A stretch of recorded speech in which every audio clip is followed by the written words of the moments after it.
with only 4 touchdown catches. And you wouldn't believe it, but here's the thing. The Patriots are the only team in the league without an offensive touchdown in the first quarter this season. What? They finished last. They finished last season, I should say, tied for 3rd in the league with 13 first-quarter touchdowns. Not so great this year. Tough year for those Patriots. Let's go out to MetLife Stadium and say hello to our Lisa Salters. Lisa, Cam Newton has struggled recently. You got a chance to talk to him yesterday. Where is his confidence level right now? Yeah, Ryan, well, you saw Cam Newton last week. He looked absolutely dejected in his postgame press conference after fumbling in the last 30 seconds of the game while driving for what could have been the game-winning touchdown. But he told me last week is fully behind him. He says he's as confident as ever and is still very much the Superman that he has always been on the field. And Patriots coaches say they have not lost confidence in Newton either. Bill Belichick did nothing but praise his quarterback when we asked him about Cam this week. He said he's worked hard, has a great attitude, and is getting more and more comfortable in New England's system every day. Offensive coordinator Josh McDaniels said what has struck him about Newton is how humble he is. He said this is a guy who's been an MVP and taken his team to the Super Bowl, and he's been working his butt off like a rookie trying to learn this New England offense. McDaniels said the team itself always knew that this was going to be a process. He's been taking all the criticism, Lisa, on his shoulders. We'll see if he can turn his performance around tonight. On the other side, quarterback Sam Darnold is still dealing with that injured shoulder. Joe Flacco is going to make his 3rd start of the season. What more can you tell us about the Jets quarterback situation? Yeah, well, Sam Darnold was doing everything he could to try to play this week, but when he got out on the practice field on Friday and started throwing the ball around, that's when head coach Adam Gase said he knew that something wasn't right, that Darnold just was not able to put any zip on the ball like he usually does. Darnold told me the throwing motion, that's what was causing him pain. And though he said he wants to be out here tonight, he does not want to jeopardize the rest of the season or his career. So enter Joe Flacco, who started 2 games earlier this season when Darnold initially got hurt. Flacco now says that now that he's proven to himself that his neck can hold up after surgery in April, he feels both physically and mentally ready to go. Brian. Okay, Lisa, let's see what he can do. The Jets have lost 8 straight to the Patriots. The last time they beat them, Week 16 in 2015. Let's see if they can reverse that trend tonight. Kickoff comes your way at 8:15 over on ESPN. Lisa, thank you so much. Well, the Jets haven't won a game, but the Steelers, they just can't lose a game. Big Ben Roethlisberger taking on the Cowboys in Dallas. That's Garrett Gilbert, former Texas Longhorn quarterback, stepping up. Starting the second quarter, Gilbert rolls to his right. CeeDee Lamb there in the end zone brings it down. The Cowboys have a 10-0 lead. How about that? Under 2 minutes to go in the second now, 13-0. Roethlisberger dumps it off to Deontay Johnson. Short little gain there, but take a look at Big Ben. Gets hit not once but twice. He's shaken up on that play. Hurts his left knee. You see him grab it there.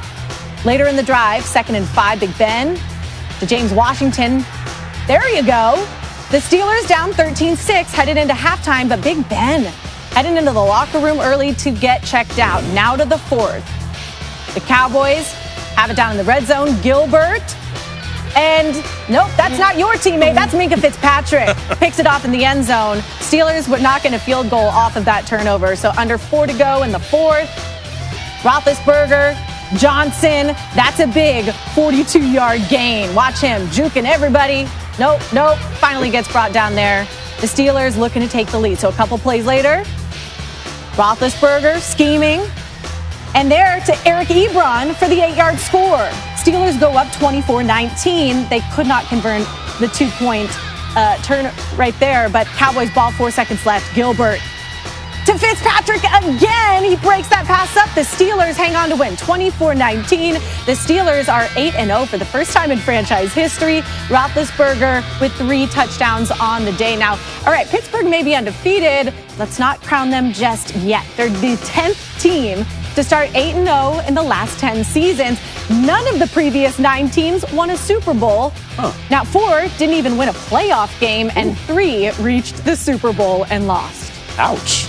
Crazy. Marcus Spears back with us. Marcus, the Steelers just snuck by a depleted Dallas team to improve to 8-0. How do you view this Pittsburgh team?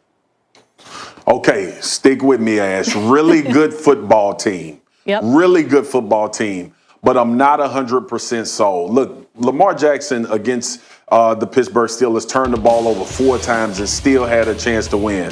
We saw the Dallas game, and I think they were sleepwalking a little bit, but there's some concern about how explosive this offense can really be when they need to pair with a team that's playing at the high level like the Ravens or like the Kansas City Chiefs can do. Steelers defense is great. The offense is kind of clicking along, and they're figuring out ways late in games to make plays.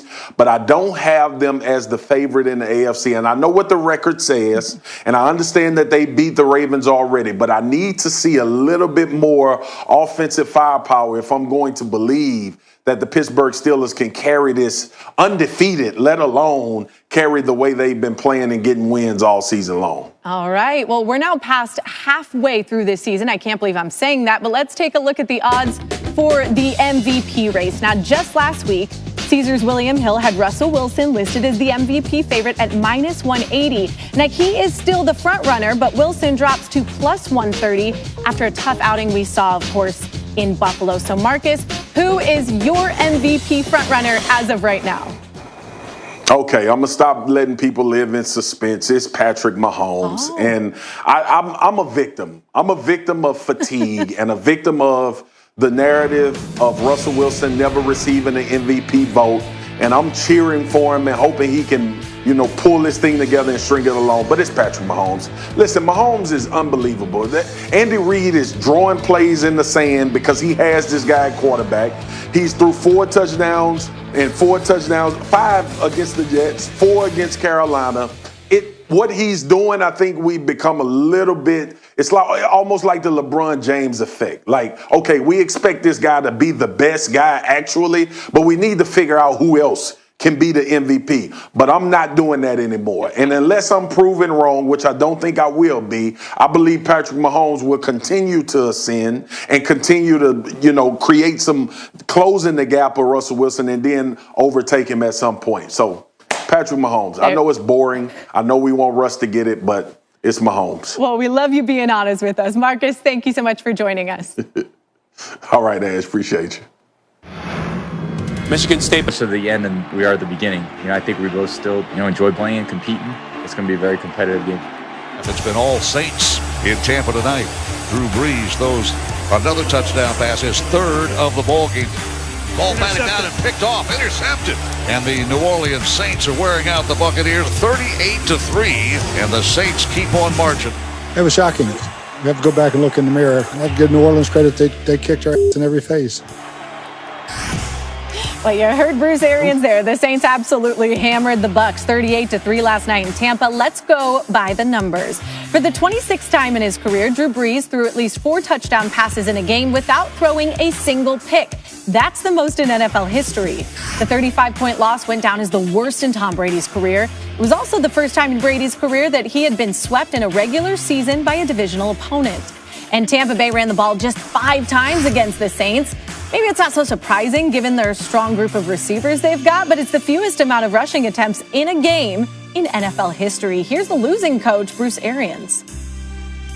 The interception to AB, that was just a poor throw. The one to Chris read the right properly. Tom thought he was going deep. He stopped. Those things can happen sometimes when you're doing it on the run.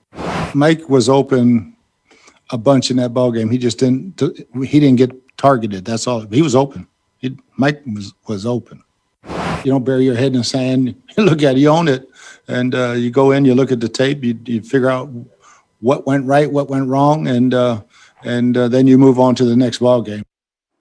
Bruce Arians there talking about Mike Evans being open. So for more on the Bucs getting blown out yesterday, we bring in Marcus Spears. Now, Bruce Arians hasn't been shy in the past about criticizing his quarterback, Tom Brady. What do you make of those comments right there coming from the head coach? Yeah, they can be justified because you can look at the execution and say it was poor. But I would ask Bruce Arians, when did Brady have time to see if Mike Evans was wide open, number one? And then this coaching staff, it's mirror check time. You didn't make any adjustments. You didn't make this game plan easier offensively. You had Antonio Brown in for a week, and you went to him on a relationship type route, and it ended up being an interception. He stopped. Brady thought he was going deep.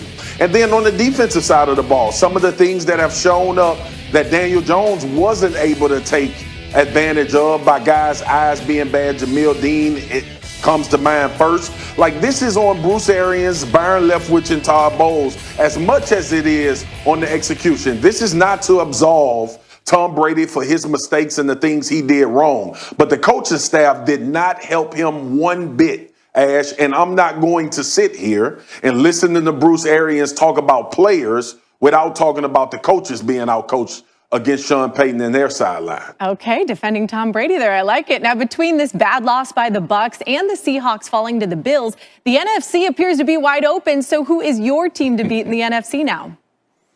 It's got to be the New Orleans Saints after what we witnessed last night. And look, we were waiting for this defense to come along. We talked about the offense not being super explosive and things like that. But you had to figure at some point they would get it clicking on that side of the ball. But defensively was what was so impressive last night with the Saints. They applied pressure when they rushed with 4. They applied pressure when they brought more guys. And the back end did not give up the big play like we've been seeing them do week in and week out. They held everything in check. They played smart. Guys were where they were supposed to be, and they were able to force Tom Brady into making bad decisions. If the Saints defense is going to carry that type of performance, and I'm not talking about only giving up 3 points, but playing at that high level,